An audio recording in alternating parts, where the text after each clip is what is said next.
Historia de la filosofía, por Nicolás Abagnano, volumen 1, 211, parte tercera. Filosofía escolástica, capítulo 6. Abelardo, 207. Razón y autoridad.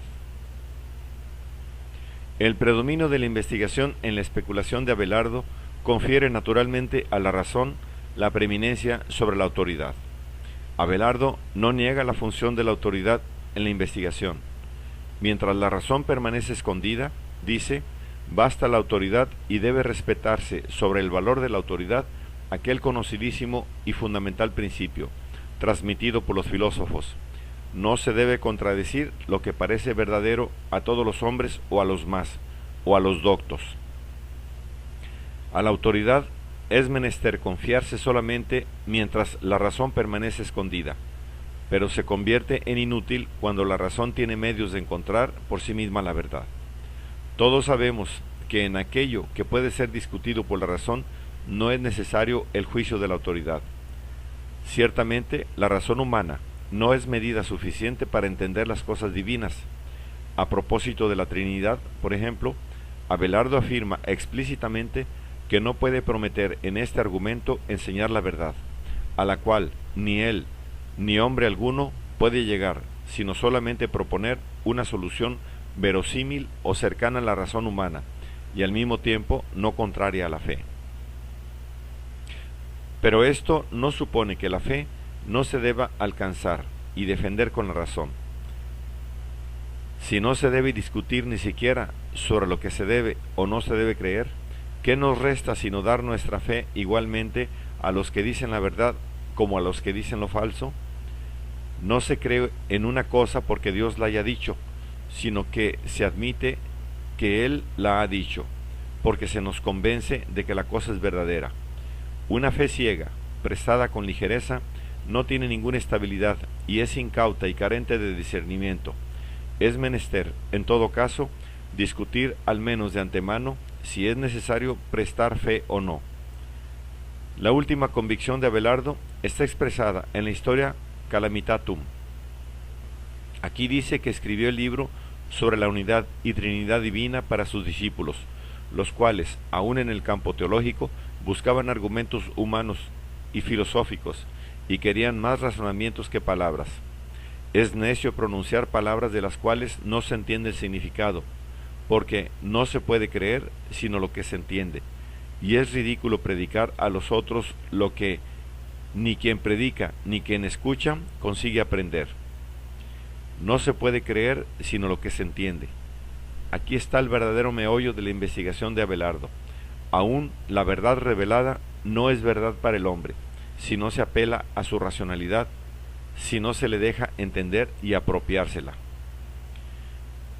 En la discusión de los universales, la posición de Abelardo es típica y debía influir poderosamente el desarrollo posterior del problema. Y en efecto, Abelardo fue el primero que fundó su solución no ya en la verdadera o supuesta realidad metafísica del concepto, sino únicamente su función, que es la de significar las cosas. Parte de la definición del universal dada por Aristóteles: universal es lo que ha nacido para ser predicado de muchas cosas. En virtud de esta definición, acentúa el carácter lógico y puramente funcional del universal, y por un lado, niega que pueda, por cualquier título, ser considerado como una realidad o res, y por otro, que pueda considerársele como un puro nombre. No puede ser considerado como realidad porque ninguna realidad puede ser predicada de otra.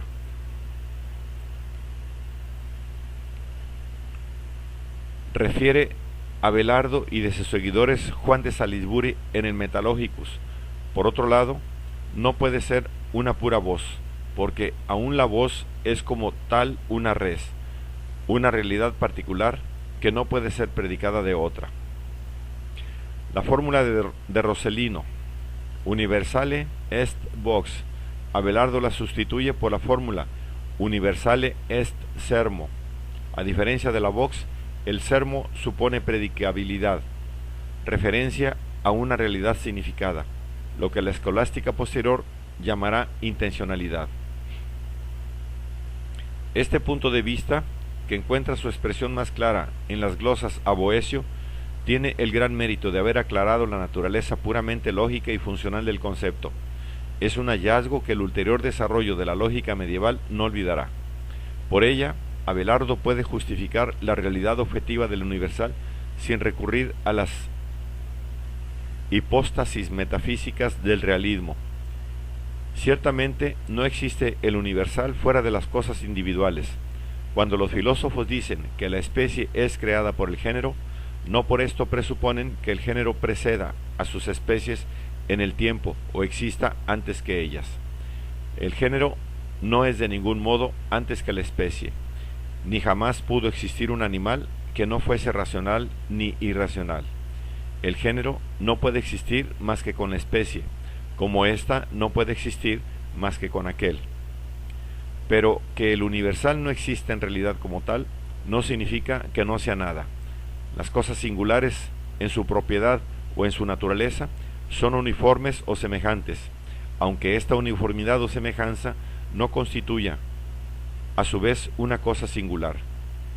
Todas las cosas separadas, como Sócrates y Platón, son opuestas en número, pero convienen en alguna cosa, por ejemplo, en que son hombres. Y esta conveniencia o uniformidad es real. Abelardo la define como un status, que no es ni una res ni un nihilum. Cuando se dice que todos los hombres convienen en ser hombres, no se entiende otra cosa sino que son todos hombres y que en esto no difieren en nada.